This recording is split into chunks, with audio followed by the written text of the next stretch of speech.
Hey guys, how's it going? Cplcash here. Hope everyone is well. We're doing a little bit of something different today.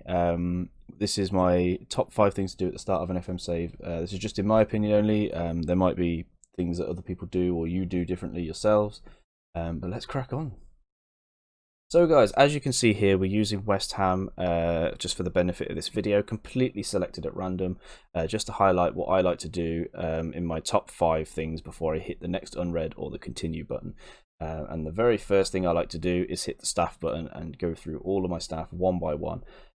Now this can be very tedious and it can take a lot of time, but believe me, it will benefit you so much in the long run, whether that means bringing people in from your recruitment team, whether fitness levels, how long people are out injured for, and also how you're performing on the pitch and how players develop. So I like to go through one by one. So I would start off with my assistant manager and decide whether he's actually good enough. So you want to familiarize yourself with all of your staff first, go through them all. I mean, he's not too bad at all. His judging player ability is a little bit low, but I would probably keep him for the club for the time being. Who are you going to find better out there? That's what you've got to look for. You've always got to look for someone better. If there's no one better out there, stick with what you've got. Again, head of youth development, for example, he's not too bad. Working with youngsters is very good. Now, it's always important to make sure you're looking for the highlighted in green options first. That's your primary. Make sure that these are higher than everything else, at the very least. I mean, everything else is good, like, motivation and things like that, but that's kind of more of a bonus.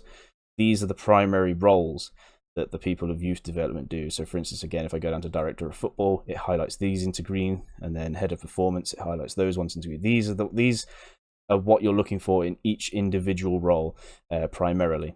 And as this guy's head of youth development, he's actually not too bad. Judging player potential and ability, maybe could be a little bit better. I would go out again and look to see whether there's anyone else out there better before deciding what to do with him. And then I would go up to contract.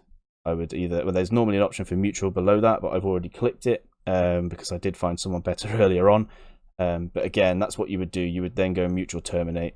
You can terminate his contract straight off the bat, but you will have to pay a compensation fee. And this is the same for everything. So again, if you're going into your recruitment team, you're looking for scouts. I mean, West Ham have got pretty much no scouts here, so you're going to have to find quite a few scouts to fill out the role. You're going to have to find 6 scouts for recruitment analysis, and I would fill every single role up 100%. I wouldn't leave a single one empty. I would make sure that I have got someone in each of the roles, because you want everything to be as good as physically possible at your club, and it will 100% benefit you. I mean, 2 scouts is not enough for a club like West Ham really to be getting players in, and they already have one very good scout at the club, Robbie Cook. Now this guy is absolutely fantastic. There is no way I would get rid of him at all. 17 player potential and ability, and 16 adaptability. Now this is exactly what you want in a scout, really. And again, primarily look for those highlighted roles. Now to do so, you go to staff search, and then you can edit it up here, and we can look through to see whether there's actually anyone better. It's exactly the same as we did for the assistant manager here. Just check through, go to recruitment team, go to scout, and then you pick the attributes that you want. So I think it was judging player potential, ability, and adaptability. And we'll just put that down to 13 bare minimum and click OK, and then we'll get this whole list of people come through. And now we just need to check through to see who is suitable to join the club, essentially. Bearing in mind, if you're playing in England, you will get the work permit issues. It doesn't happen necessarily all the time. Obviously, it depends who and where you're getting coaches and staff from. But it's probably best to check English ones first and see.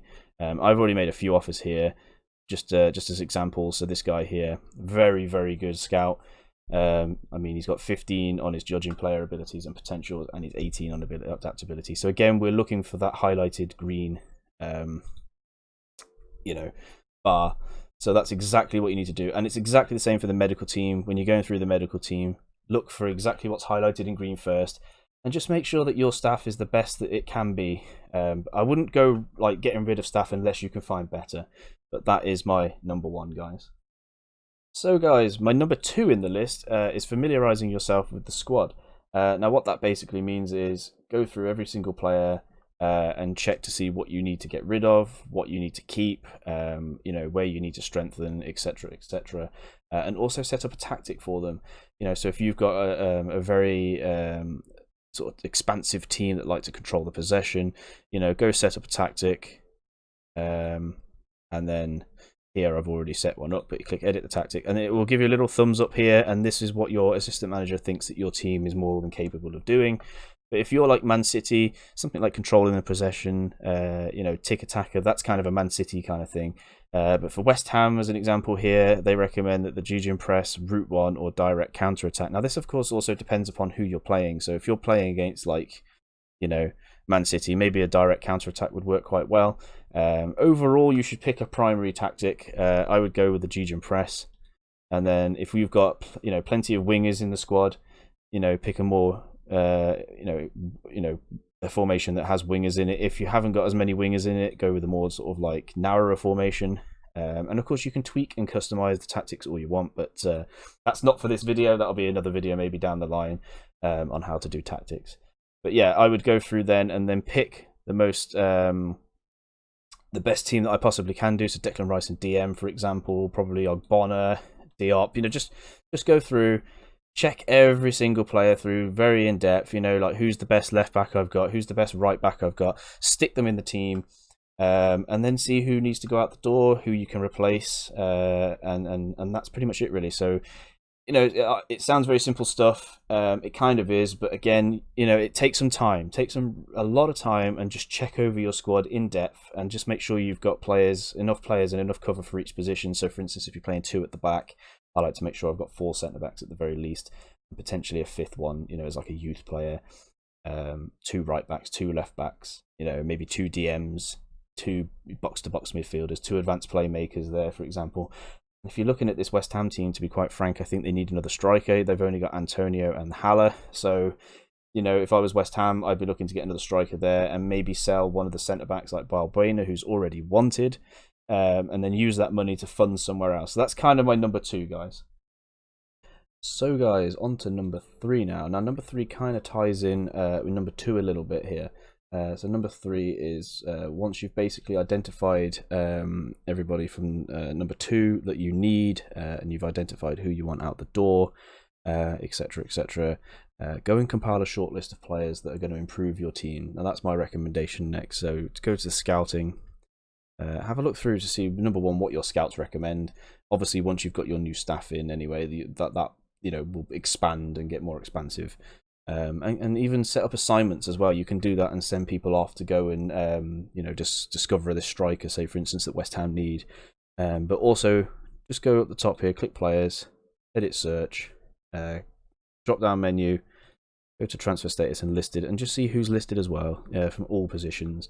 And just compile that short list of players that could improve the team.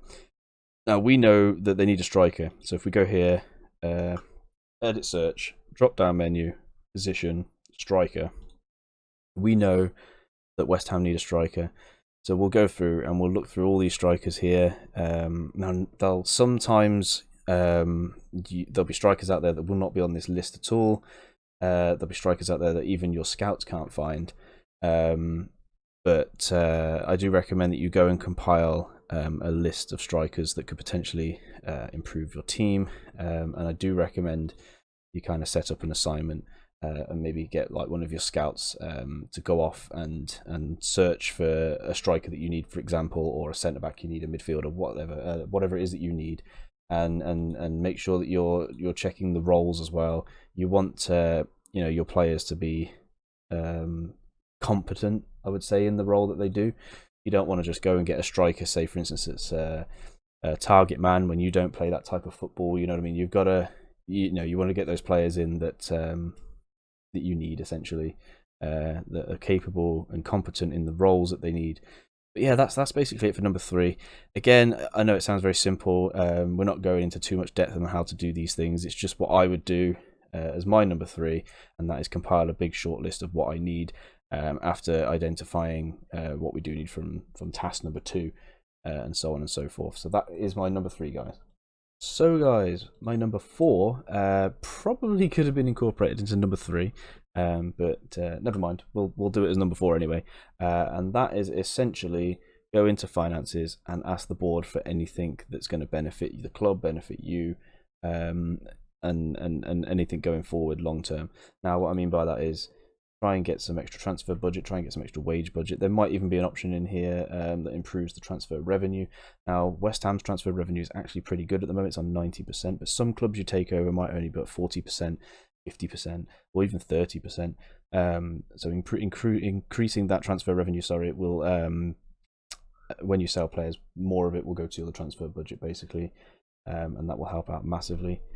Things like, new contract, not even any point in entertaining that. Same with the stadium, no point in even looking at that. But things like staff, this will tie into number one. Asking them for the staff, so more coaches allowed, more scouts allowed, will benefit the club greatly, and it will expand upon the staff. So that kind of ties into number one. That's it really, guys. Short and sweet. Probably could have been incorporated into number 3, but that is my number 4, guys. Okay guys, so number 5 on the list is setting up the training. Now, this is pretty much everything. So I would go through and set up schedules, the mentoring, the individual training, potentially. Now, we won't have the benefit of being able to do it all today and show you everything specifically, because I've kind of skimmed over each point of what I would do. We haven't actually gone through the squad fully in depth. It's just me telling you what I would do, in these 5 steps before we hit that continue button. So for instance, with the mentoring, for example, I would click mentoring, and then I would ask my assistant to assign it to begin with, and then I would go through and see which players I believe should be in this group and shouldn't be. I can't really give you an accurate reading here. I mean, I probably wouldn't have Diop in there just looking at it on glance, but Mark Noble is definitely a team leader, so I would have him probably leading somebody and helping the development of a player, like a youth player or a younger player. And then again, it's going through the calendar. Now, something I found with previous games is team bonding in previous games, so being FM19 and FM20, is super overpowered. Now, what I mean by that is morale and dynamics are absolutely everything. And as you can see here, West Ham have got team bonding set up quite a lot here, so it's something I don't really need to change. Maybe in this month, picking the right days to kind of add team bonding in their extracurricular. That's definitely something I would do. As I said, dynamics, morale, it's absolutely everything in this game. I find sometimes if your morale is high but your team's quality is not as good as, say, like again, or compared to Man City, for instance, if we're playing Man City one week, we're going into that game with confidence high. We've got more of a chance of winning it than we have if confidence is low, of course. I mean, that's obvious. But again, the team's ability on the pitch is obviously not as good as Man City, but confidence can help them overcome City. So again, it's super important to set up, I believe, team bonding and extracurricular stuff. Again, going into individual now, so this again depends upon what you need the player to do. So for instance, some versatile players, like Declan Rice is very versatile. He can play in 3 positions here. He's very natural at DM. Now we could do some extra training in the centre back position here, so we could select centre back. He's accomplished. He's natural in midfield, defence, and in midfield centre. He's accomplished in defensive centre, so we could actually probably improve that even more. In fact, it's probably not even worth doing in this case. But say, for instance, we need somebody to cover on a left side, or for instance, we could set him up as a defender left, and then we could probably set him up maybe as a wing back. Anything really that kind of help, and it'll tell you again by highlighting in green kind of what sort of attributes we're looking to improve on. We can set some additional focus up for him in the crossing. Now, of course, again, this ties in with some of the previous tasks. This obviously, by going through your team in depth and finding out what you need, this will tie in with that. So if we need a right back, but we can't afford to buy one because we need to buy the striker instead, we can then retrain somebody into that position. Do you know what I mean? So that's kind of tying in with the previous tasks.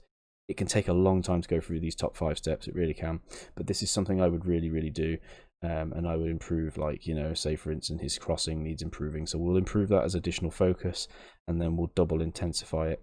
And again, this goes into the rest kind of thing here. We can do this to the physio recommendation, which again is something I always recommend doing to begin with. Seeing what they say. I always recommend using your assistant as much as possible, but then not taking his word for everything, if that makes sense. So you see what they say, and then you go through on that and decide yourself. So for instance, a lot of these players like Noble probably doesn't need to be on double intensity, but Antonio, I think probably does. You know, setting up a lot of these on double intensity probably, you know, is not a bad shout early on. I don't want to go in too much into depth on how I would do things, but yeah, I would go through each and every one of these and check through them all and set them all up properly. Like I said, really with the schedules, you probably don't really need to set up any manual ones per se. Just go through the calendar and kind of edit those ones on the calendar that already exist. So for instance, team bonding is super overpowered. Set up your mentoring. I mean, with people like Mark Noble as well. I mean, if he was a winger, for example, or a striker, and he was losing his acceleration and his pace, probably set him up on some individual training that will improve his quickness. Obviously, he's a centre midfielder, so it's not as bad. We don't really need to do that. But set him up on some quickness training, just so it delays the acceleration and pace decline just that little bit. And then you probably would set it up on double intensity, to be fair. And it will just stop him from declining just that little fraction in his pace and acceleration. It won't go down as quick. It will still drop, you know, as he gets older. It's bound to happen. Yeah, and it looks like, to be fair here, as you can see, he's a makeshift right winger. He obviously won't be able to do that because of his pace and his lack of pace. You know, very competently. But say he was a winger and his pace and acceleration were dropping, then quickness training is probably something to, you know, worth doing because of his age, and you want to slow that decline down a little bit. And that's really it, to be fair. We don't really need to go too much into depth into the units and what have you. You can add players and stuff into this if you really want to, but my main key things in the training are mentoring, individual training, and setting up the calendar correct, and also setting up the intensity and of the training. That's probably the main things that I would do. And that's really it for this video, guys. So that's it for my number 5. That's it for the video. I hope you enjoyed it. You know, some of these things are quite basic. Quite a lot of people probably do know them already.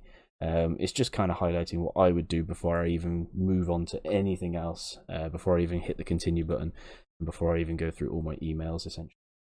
So if you do like the video, please hit that subscribe button. It really helps out a lot. And if there's anything that I can improve on in these videos, please let me know.